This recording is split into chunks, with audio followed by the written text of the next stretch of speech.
Imagine losing everything in a single day, family, health, possessions, and yet still finding the strength to worship God. This is the story of Job, one of the greatest lessons of faith ever told in the Bible. These words may sound improbable, but they capture the very essence of one of the most profound trials in biblical history. Job, a man of integrity, upright, one who feared God, watched his life collapse in a brutal and unexpected way. And what if the greatest test of your faith is still to come?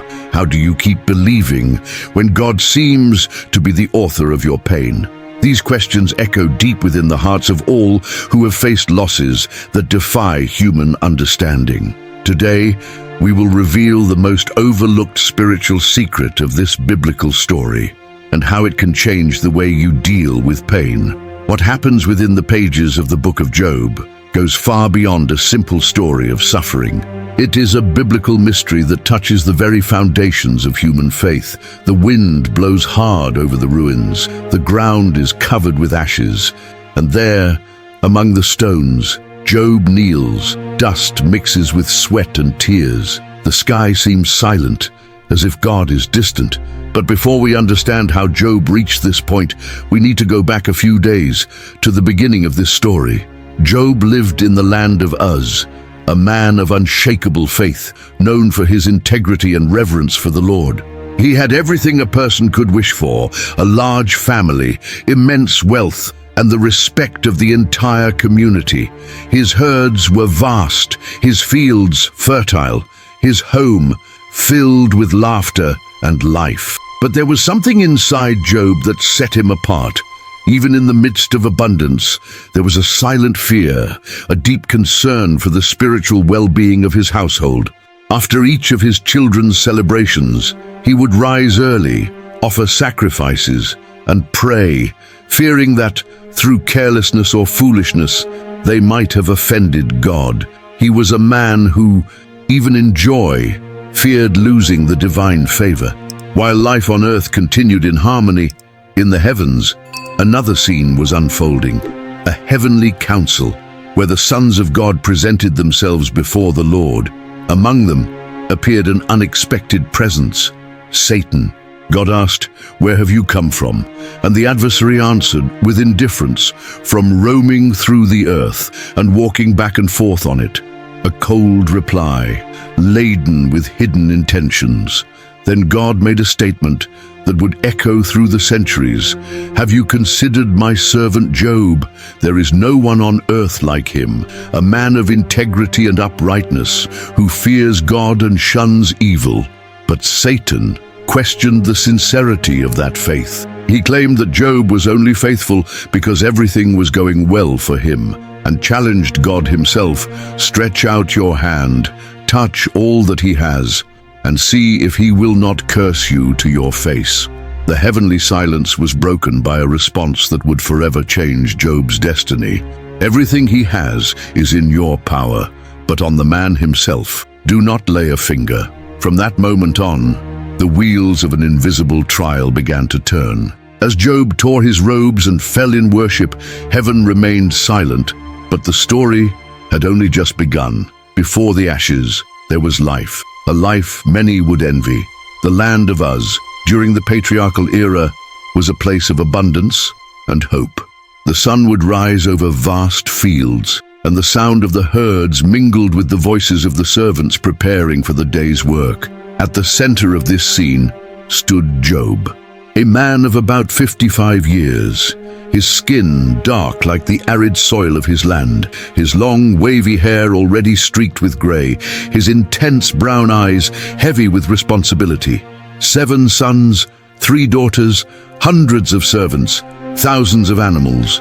His oxen plowed the land, his camels crossed trade routes, his sheep blanketed the fields like a white carpet amid the desert. In the eyes of Uz, Job was the portrait of success, an example of prosperity, a symbol of blessing. But there was something the neighbors couldn't see.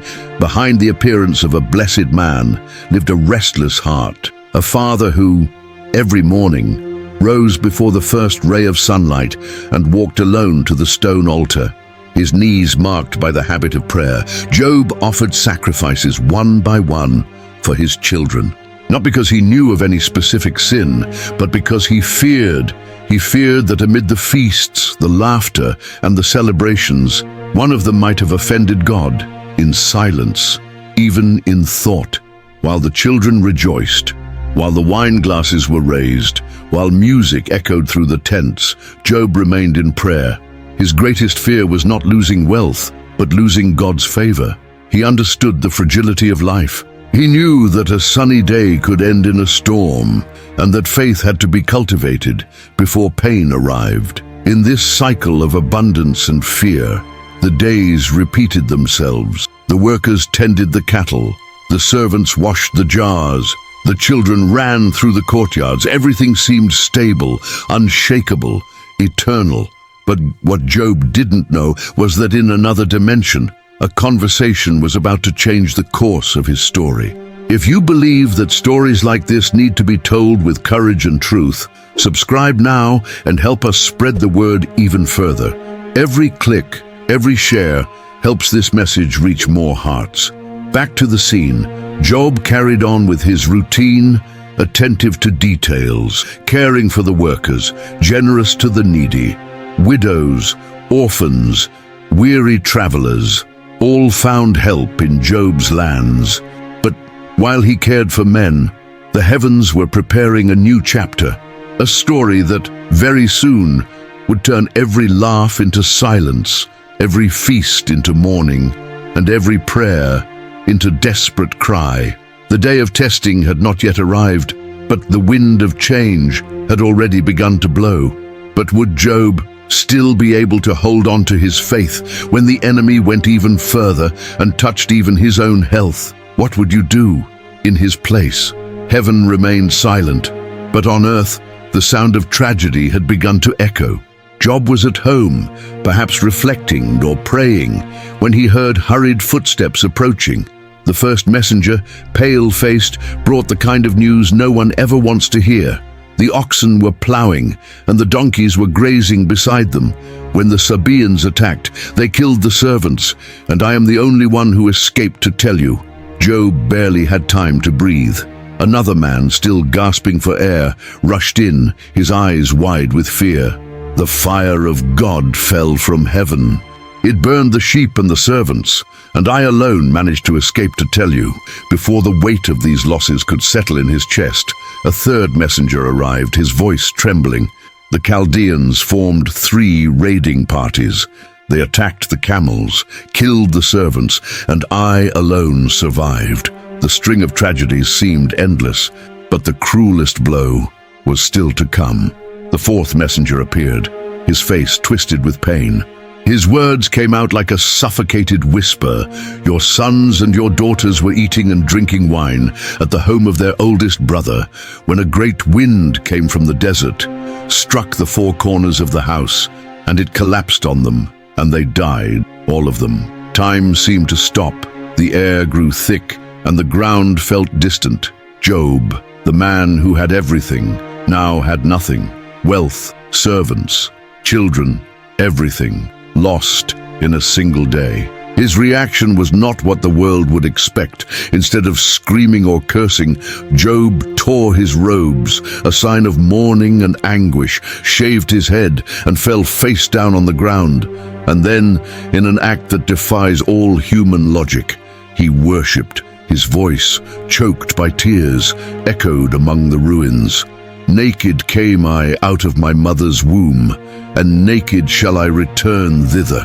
The Lord gave, and the Lord hath taken away. Blessed be the name of the Lord. This declaration, recorded in the book of Job, chapter 1, verse 21, has echoed through the centuries as a testimony of faith that does not depend on circumstances. While the ashes still hung in the air, and the echoes of loss vibrated through the stones of the house, the enemy, watching from afar, understood that Job's soul still stood firm. In the heavenly realm, a new movement was beginning. Satan, once again, would present himself before God. This time, with an even darker argument. The earth, already scarred by loss, was now preparing for the second phase of a trial that would not only be physical, but also spiritual, mental, and emotional. While heaven seemed distant, Job remained on his knees in the ashes, wounded, yes, but broken not yet. The unimaginable had happened, and the story was far from over. While the dust of loss had yet to settle in the land of Uz in heaven, a new scene was unfolding. Satan once again presented himself before God. It was the second time in a short span, but now the tone was even more defiant. The Lord, with the same firmness, asked, "Have you considered my servant Job? There is none like him, a man of integrity and uprightness, who fears God and shuns evil, and he still maintains his integrity, even after all he has suffered." Job, chapter 2. But the enemy, cunning as ever, replied, "Skin for skin. Yes, all that a man has will he give for his life. Stretch out your hand now, and touch his bones and his flesh, and see if he will not curse you to your face." Then God gave permission, but with a clear boundary. "He is in your power, but spare his life." And so, the pain that had once been material would now invade Job's own body. The attack began quietly. Small sores appeared on his skin, but quickly spread until they covered him from head to toe. The itching, the burning, the fever, everything seemed to multiply with every passing hour.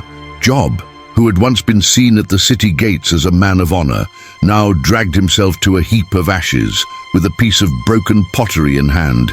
He scraped at the sores, trying to ease the pain. People passing by would avert their eyes. The man who had once been a symbol of blessing was now seen as a sign of curse, but the worst wound was yet to come. His own wife, who was also grieving their losses, approached him, her eyes red from weeping, her face aged by sorrow. Her voice, thick with anguish and resentment, said, "Do you still hold fast to your integrity? Curse God and die." For her, death seemed like relief, an escape from such unbearable suffering. It was as if she were saying, "Why keep fighting when even God seems to have abandoned you?" But Job, though weak and covered in sores, answered with resolve, "You speak as one of the foolish women speaks. Shall we accept good from God and not also accept adversity?" He did not deny the pain.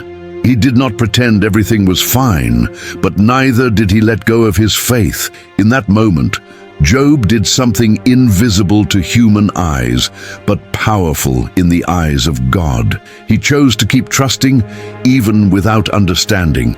While Job battled physical pain, heaven once again remained silent. But the next scenes were already in motion.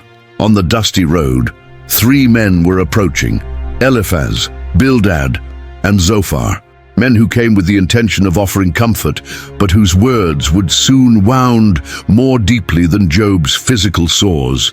As their footsteps drew closer, Job, amid the dust, held on to his faith with the few remaining shreds of strength. The battle was no longer just against Satan, but against loneliness, misunderstanding, and the crushing weight of a divine silence that seemed to have no end. They arrived covered in dust, their faces disfigured by sorrow.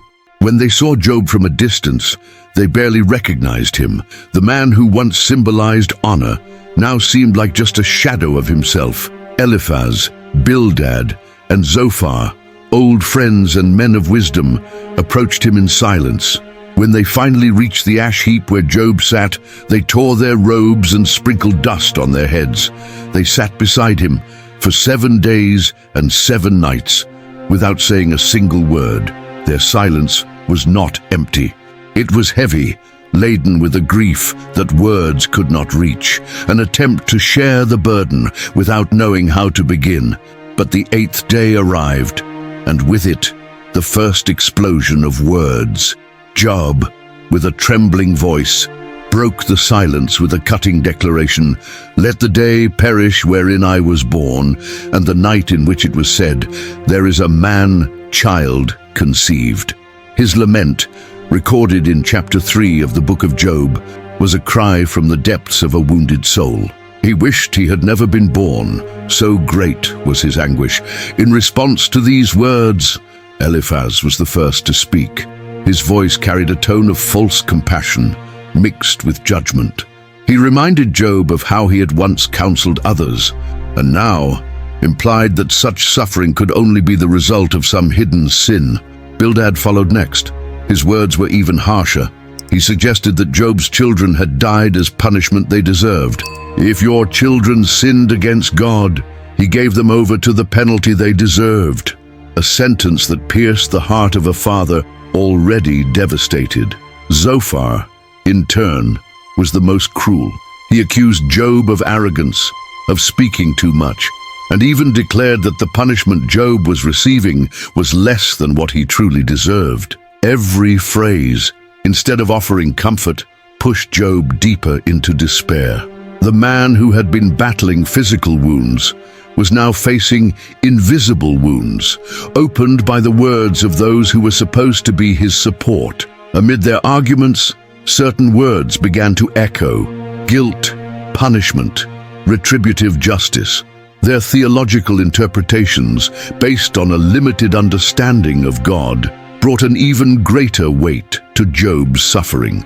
Yet even in the face of these accusations, Job did not remain silent. He answered, not with anger, but with deep lament.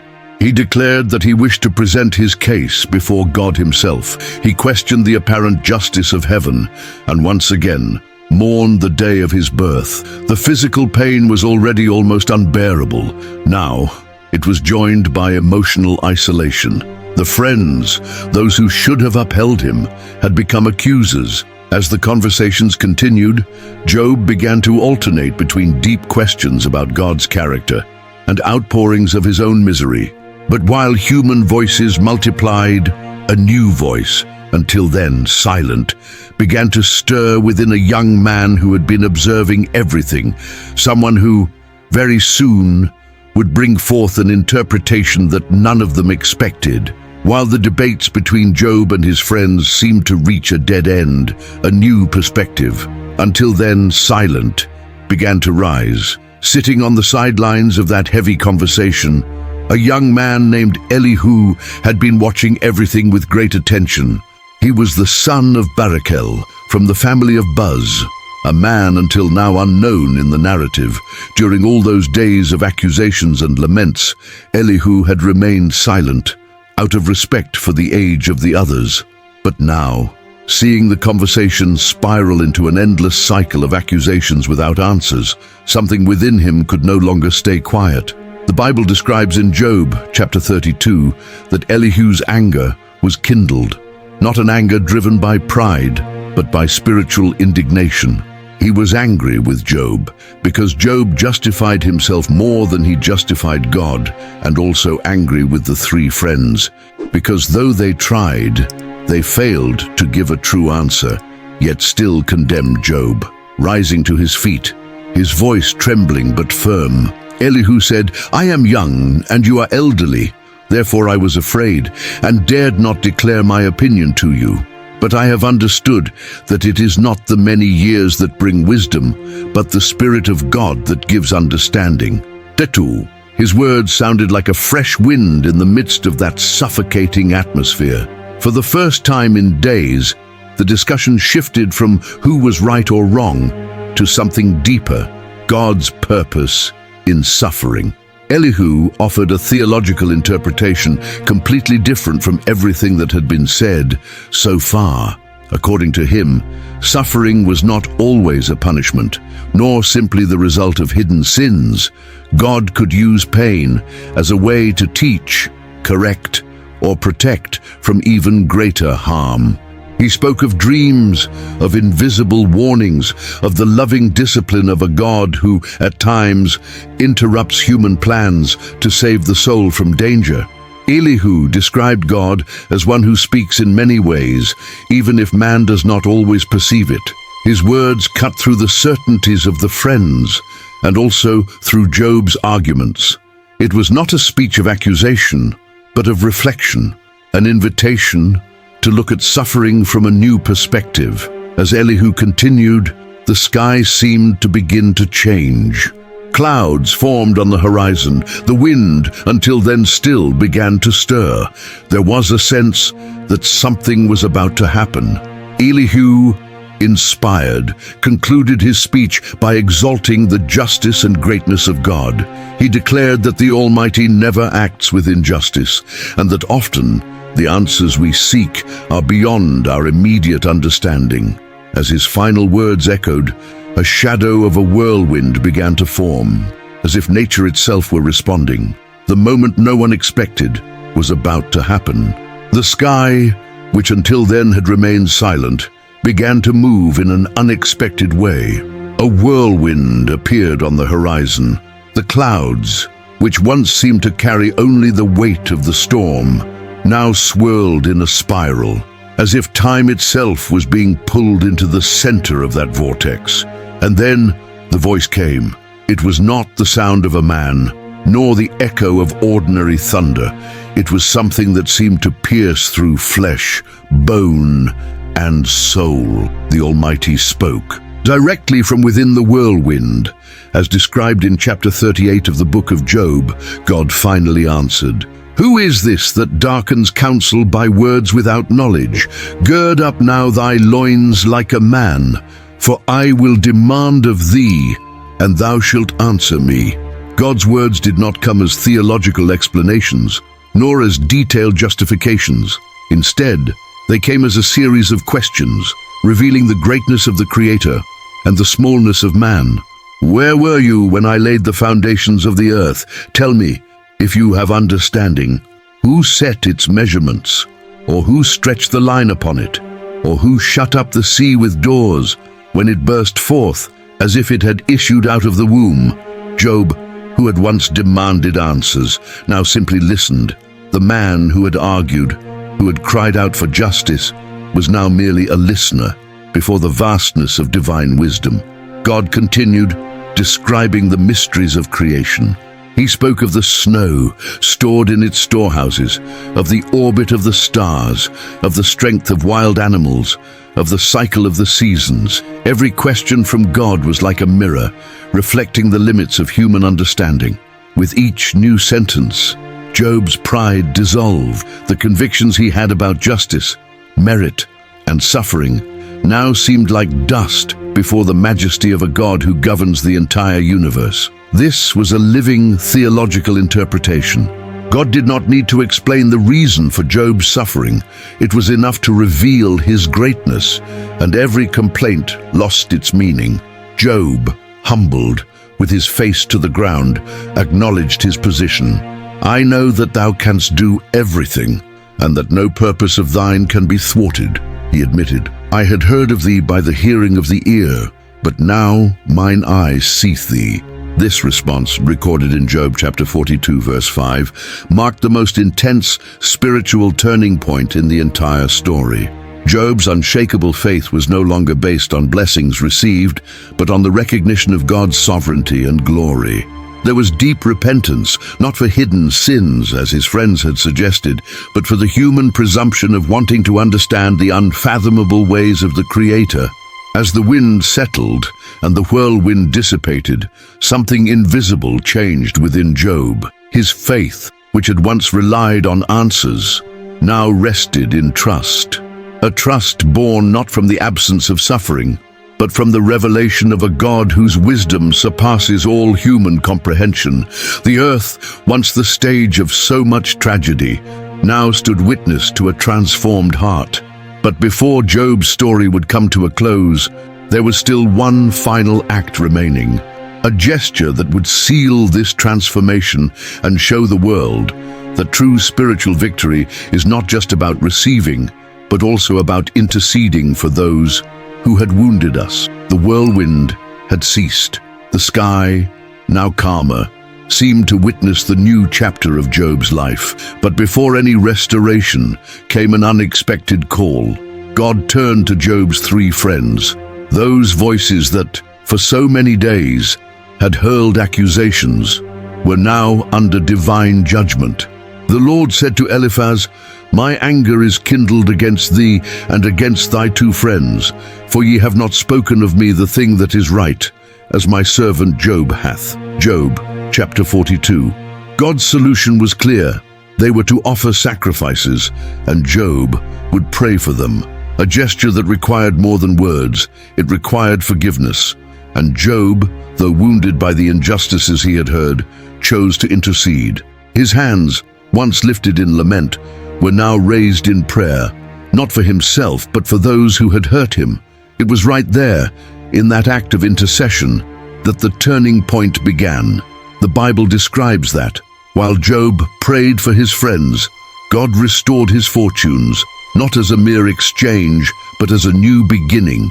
Every physical wound healed, every emotional pain began to be filled with a kind of peace that only the presence of God can bring.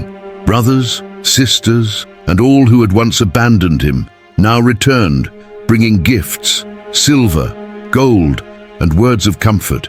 But more than possessions, what Job received was a new perspective, a new season. God blessed him with twice as much as he had before, 14,000 sheep, 6,000 camels, 1,000 yoke of oxen, and 1,000 donkeys, and more. Job had once again 7 sons and 3 daughters. The daughters, known for their unmatched beauty, received an inheritance alongside their brothers, an unprecedented gesture in that culture, a sign that Job's transformation was not only external, but also internal, ethical, and spiritual. He lived 140 years after his trial. He saw his children, his grandchildren, up to the 4th generation. In the end, Job was not just a man restored materially. He was someone who knew God intimately, someone who had walked through pain, silence, revelation, and transformation. And so, as the sun set, the final image was of a man looking to the heavens, not with questions, but with peace. If this story stirred your faith, if you know someone who also needs hope, share this video now, leave your like, subscribe to the channel, and tell us in the comments, what would you do if you were in Job's place? Your answer might inspire others.